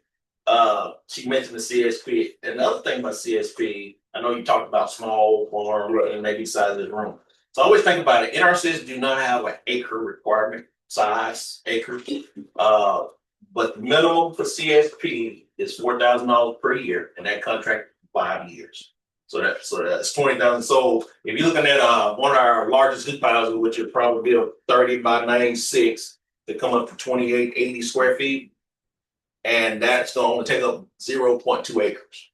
So, but that's considered as part of your farm operation. And if you turn around and do CSP on top of that part of it, once you get it installed, get everything up and going, you can turn around and do a practice. And the reason why they did that, because some of those practices, when you look at CSP practices, you go to cover crops and things like that, you probably give a payment of $50, $100 or something like that. But the minimum now is 4,000, regardless of what practice you may do inside that for CSP, which, and it's for 5 years. So that'd be $20,000 over the period of that lifetime of that contract.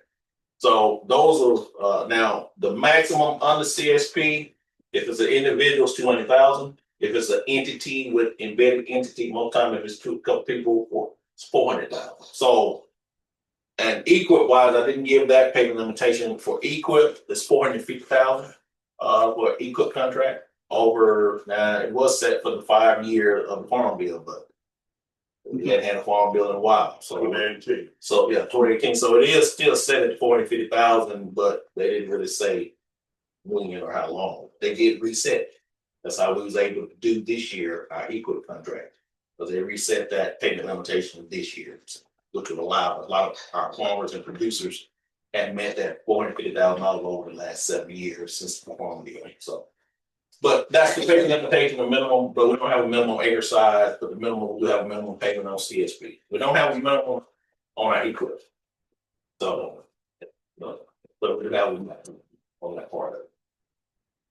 I'm just gonna give reference again. We say prosperity, opportunities for prosperity, and that's really what we we like to talk more about now, particularly as relates to the USDA agency and one USDA agency from an outreach perspective, is that the program offers an opportunity for economic prosperity as a whole. Access to the resources for both operating the farm, access to the resources for what we call creating added value to farming operations.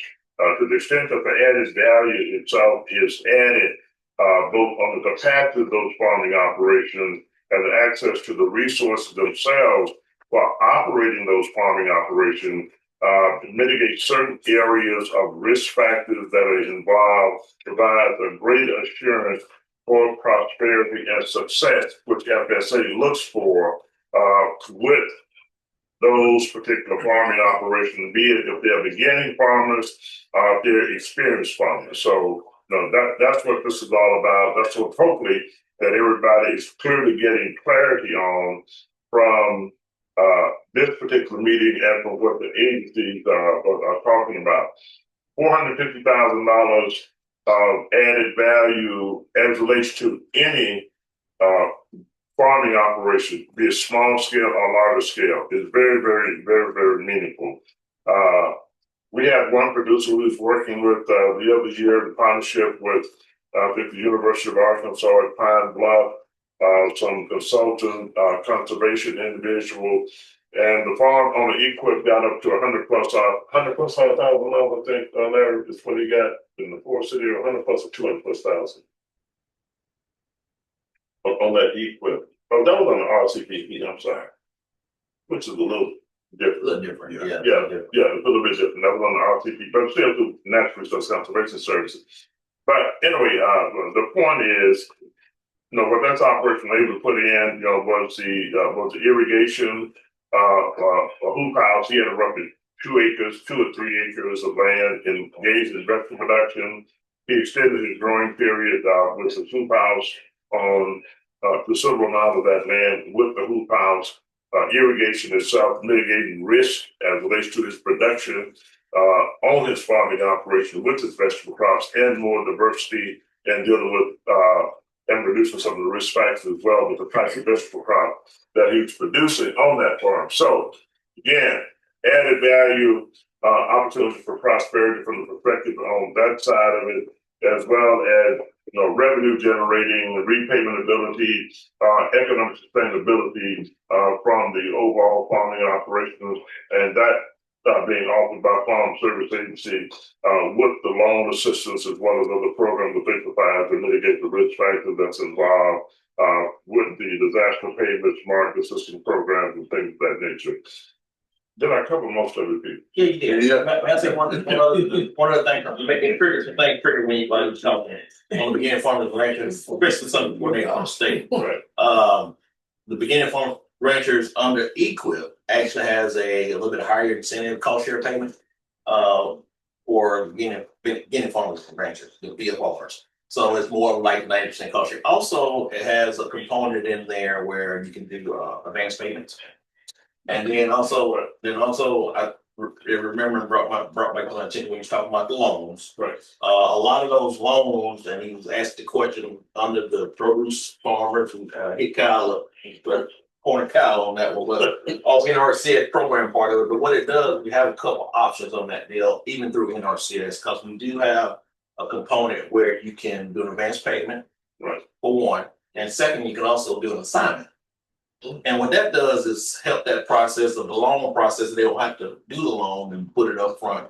You can actually assign it. And most time, they're gonna get that assignment. The payment is assigned to maybe the bank or whoever, or even FSA. Because we need to do the assignments to FSA as well when they're doing the loan process. So that's another option. That's another thing to help those farmers, especially our beginning farmers. When they don't have much money starting off and everything is so expensive. Right. They need those opportunities and those options to begin farmers to be able to be, as Ms. Tony said, to be sustainable.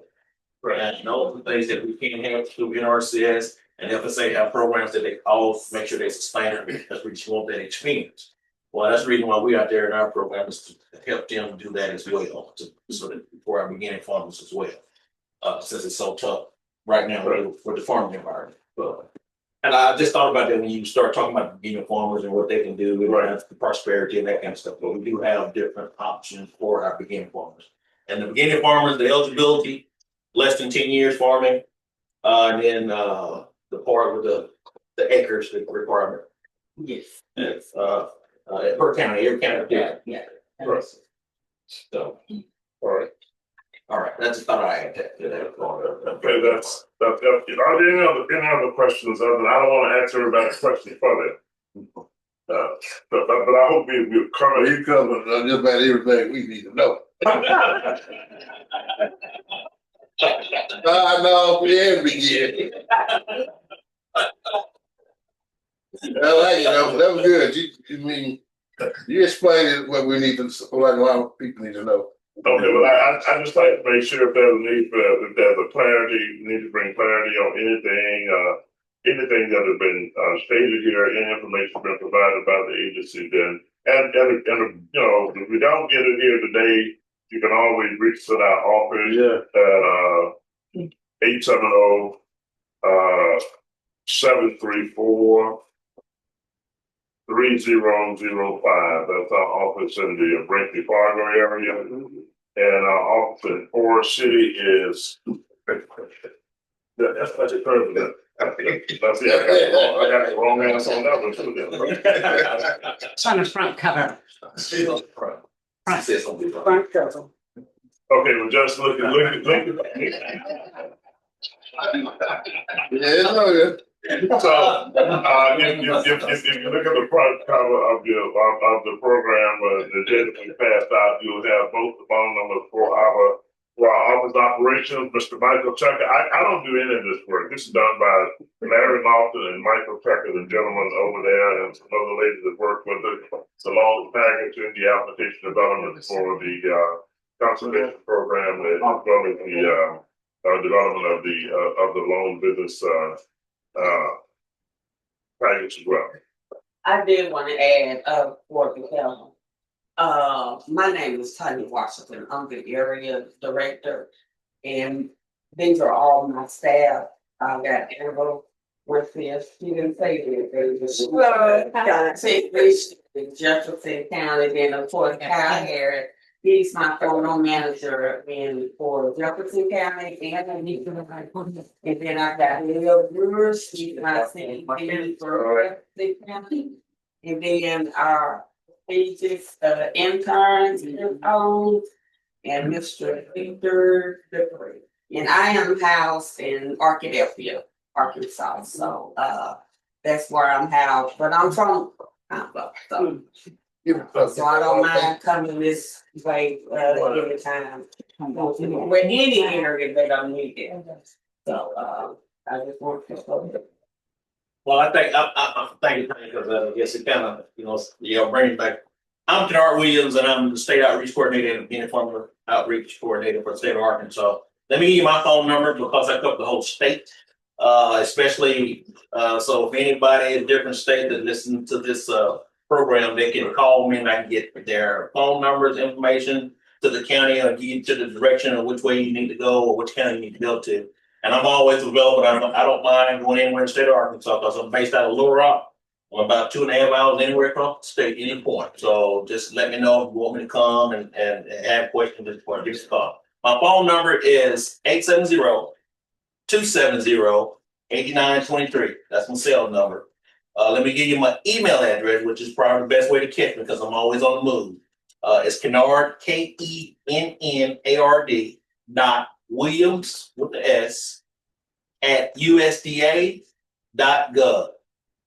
So y'all can, like I said, I'm the state outreach coordinator. I'm also the state BFR, which is Beginning Farm and Ranchers coordinator for the state of Arkansas, and I cover the whole state. And I'd be more than happy to get that information, get you to the right place, or if you have questions or information that you need or you feel like you need that that you did not get, please let me know. Because I'd be more than happy to work with anybody across the state.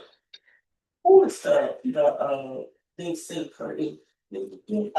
So we are acting DC. Or acting DC? Okay. Yeah, it's kind of like, it's our acting DC. Oh, right. Yeah. Can I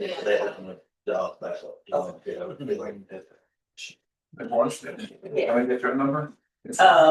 My number, my work number is 870-246-9816, and my extension is 3356. I have one other question. How long does it take to get the pump? It really depends on how busy we are that day.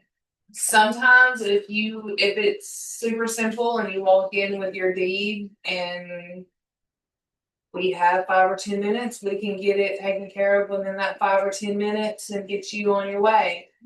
Right now, we're a month before the deadline for acre certification, so it might take us a day or two where we're like, we've got this stuff we've got to get done that we've got people waiting on by the end of the day today, but we will get this worked into. We can call you when we get it done. I can email it to you. I can meet you somewhere since I'm asking you to leave it with me for a couple of days and inconvenience you that way.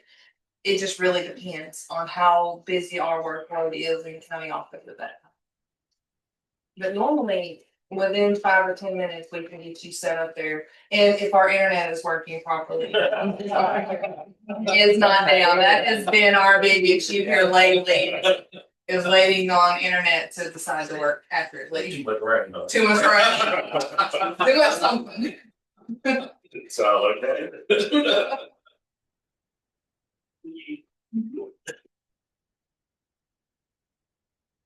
Next, we have rural development representatives, University of Mary's. I don't think rural development here, but for those either online or those, here, in person, let me say this. One is that Arkansas Land and Community Development Corporation, we do know and understand the rural development program, just like FSA and NRCS and the rest of that. They teach us well. USDA does. So we like to try to make sure we understand the program. I'm going to cover two, Mayor, that is three areas that I know most small towns and rural areas, you can see that there is a need of. One is the housing program. Under the housing program, they have the 502 and they have the 504 program. Now, the 504 program is what I call more the renovation program, existing homes that need a certain amount of improvement that is relative to both health and safety for the resident in those homes. There is an eligibility requirement on that for both age and income, 62 years of age. And of course, the income requirements are consistent with HUD requirements. And I won't try to quote what all those areas are on income. We're going to start bringing those guidelines on income with us from now on. But there are income eligibility requirements And there's also an age 52 years or 62 years of age or older for the 504 program. Now, with the 504 program for it's up to $40,000. That's a 1% interest rate on the 504 loan program. But the 504 also offers a grant program. The grant program is up to $10,000. So you can get up to $10,000 in grant financing and $40,000 for 1% interest rate loan for home improvement as relates to health and safety areas. That can be everything from electrical to plumbing issues that you may have, roofing that may be causing certain mildew. Well, I want to say mildew as well as other issues, from that. The other example, it could be a flooring safety, tripping and falling. Yes, sir. Yes. Actually, he said, that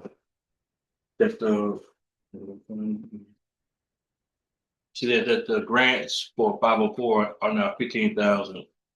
It's not fit. Okay, correct. But I said there will be no wrong answer, but be the right answer. Let me modify my statement. That won't be the wrong answer, but the right answer. That may be a wrong answer that gets corrected. Okay, that's the situation here. Okay, on the USDA, which is better. Okay, it's a better answer as well.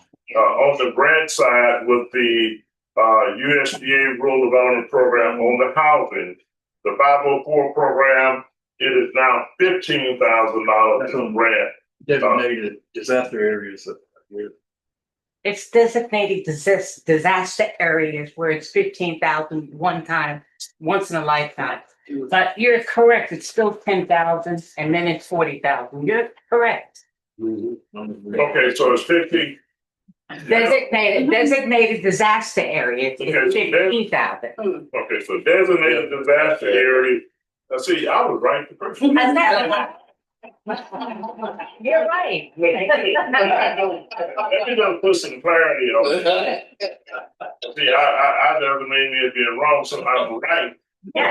With the additive on to that area of the grant, that is $10,000 grant on the 504 under the regular program, unless it's designated as a disaster area, then it could be up to $15,000 grant on the 504.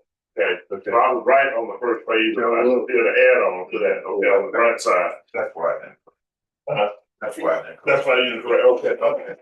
Okay, so that's a total of right now just a regular program 504 up to $50,000, $40,000 loan, $10,000 grant. Disaster be $45,000 on that. Again, safety, health, and issues, and you'll find a lot of that in older homes. I maintain our family home estate as part of the trust and administrator for the family trust. And I grew up in that home, and we've invested a lot of money over the years to maintain it as it is, now. So when family members come home, they're always able to live and stay as long as they want at the family house. And I think they have appreciated that over the years, all of my siblings and as well as others who come in. Now, you do not use, if I don't misread that, you cannot use the 504 grant and loan program for no family guest house. Okay, I want to make sure I'm clear on that. I'm just saying, as an example, I understand what it refers when you're dealing with property as a whole and older home. Now, the other thing, back to air property. If it is air property and you have a family member living at home and you know that home needs improvement, then that's a barrier because that it has to show ownership by that individual that is going to be a resident and that actually lives in their property. I worked with a family not long ago. They deeded to transfer the home over to that family member, and she had been living there all her life, grew up there, returned after school, came back home and was staying with her parents for a period of time. I moved back in the parents, take care of parents for a period. Well, Larry gave an example. He moved back to his home house. He was taking care of his parents, and just an example. But I can't use him as a good example. He wouldn't qualify no way. To me, the house was income categories and a lot of other reasons. But anyway, as an example, but this family, they deeded the interest over to the heir who had been living there. And of course, they have shared that home and that home site over the years when they would come home and to visit her and things of that nature. So that's an example. Air property one can be a barrier. We can work with individuals through that process, protecting assistance. Larry's background not only is it working with the Department of Interior, he also has a law degree, so he understands the basics of dealing with abstracts, and deeds and that whole process. So we had that capacity at our office with the Forest City office, where you have Larry Lofton's number. We also work with estate planning. And estate planning is very, very crucial wherever you are. Even if you have interest in air property, then you should do estate planning as it relates to your assets, those things that you have built and you have intentions for the next generation. Then you should do estate planning as it relates to that, as well as what your interest may be in air property. So estate planning is very, very crucial as a part of a process to really limit, to minimize or mitigate some of the risk factors that is involved with air property. The other type loan with RD is the regular loan program. The regular loan program, which is the 502 program. That particular loan, I think the maximum loan amount now is $417,000. $419. Now see, it keeps going up. It used to be 200, 300, and that lets you know something. That lets you know that the housing ownership and new construction has continued to increase over the years. Who would have ever thought that you could be dealing with up to $419,000 to build a home in the rural areas? But that's what it could go up to. Now, that's based on your ability to pay. Okay, there are eligibility requirements based on number that's in the household and income. To be eligible for even up to the $415,000. We always encourage this, even in making the application for the 502 with individual families from the perspective. One, you look at the income, ability to be paid. You look at new construction, cost factors on that, and do an assessment. And in certain cases, we've said, okay, we're going to do the pre-application.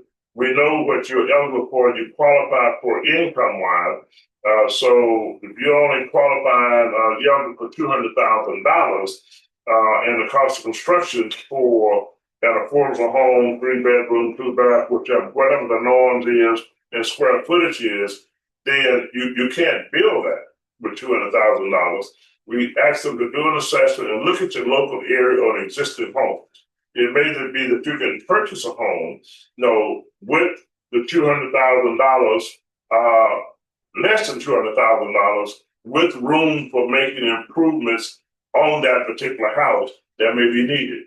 So there may be certain things, but I encourage individuals to do an assessment on the existing home, understanding anything where you may have certain deficiencies with that property and what you may need that full $200,000 for, to make sure that, based on the ability to pay, that your investment in that piece of property, that the market value based on those additives that has to be taken care of, that you're going to have that aftermarket value after your investment. Because it is an investment, it's an asset-based type of investment that people are doing.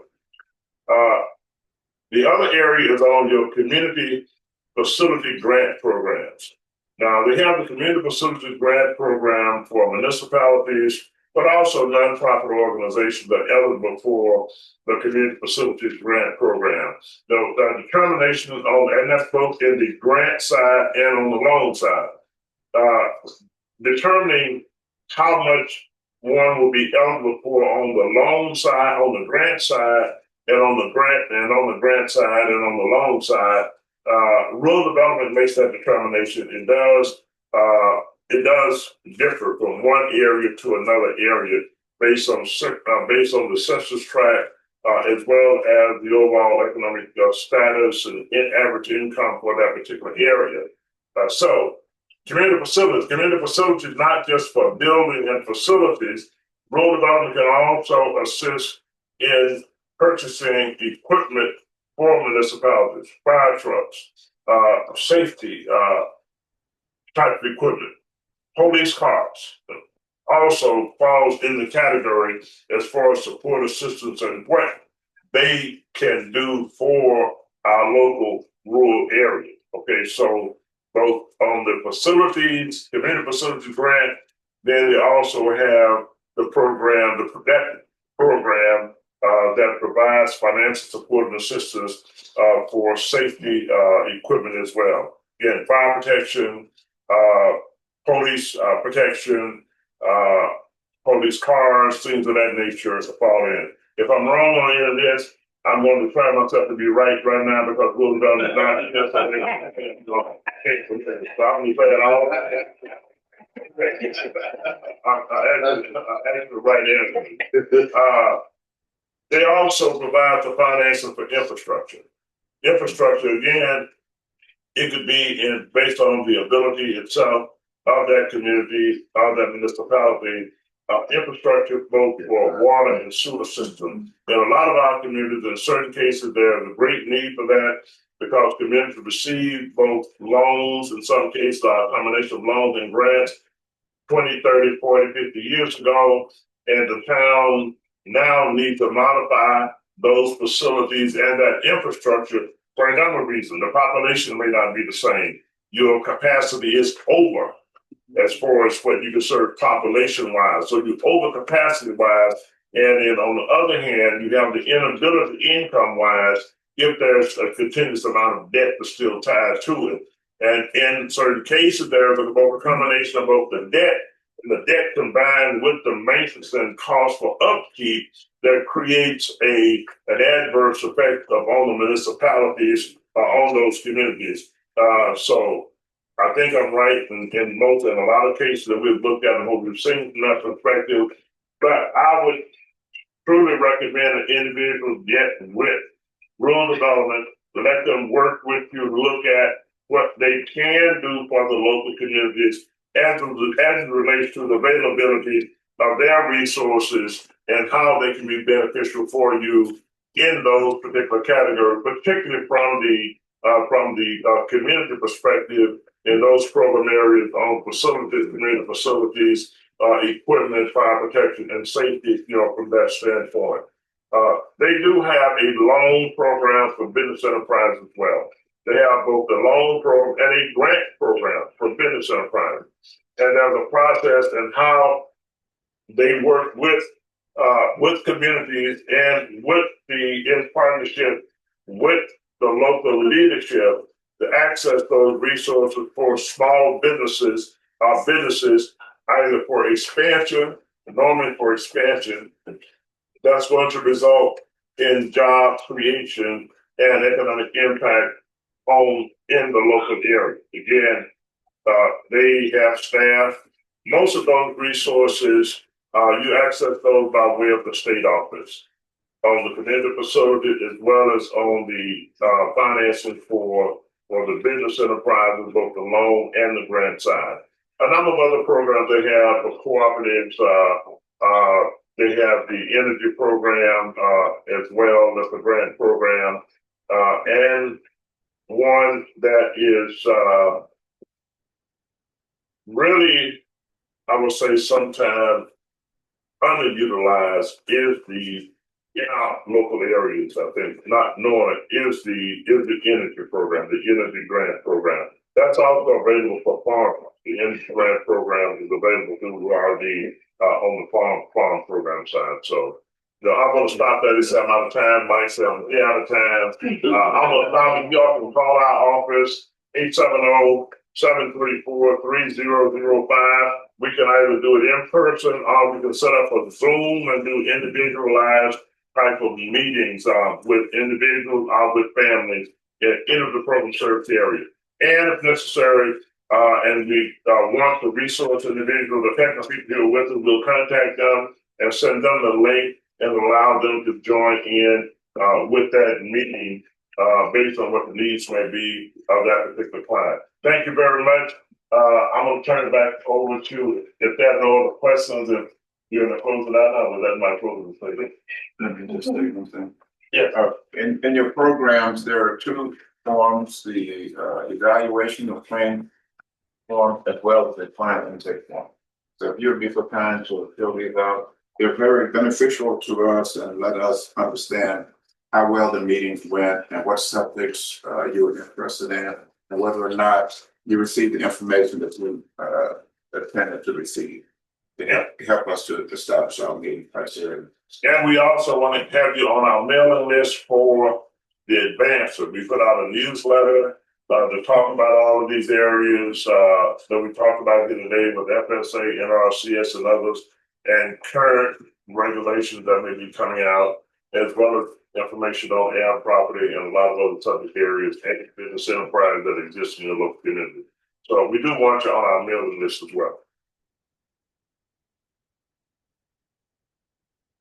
All right. Thank you very much. All right.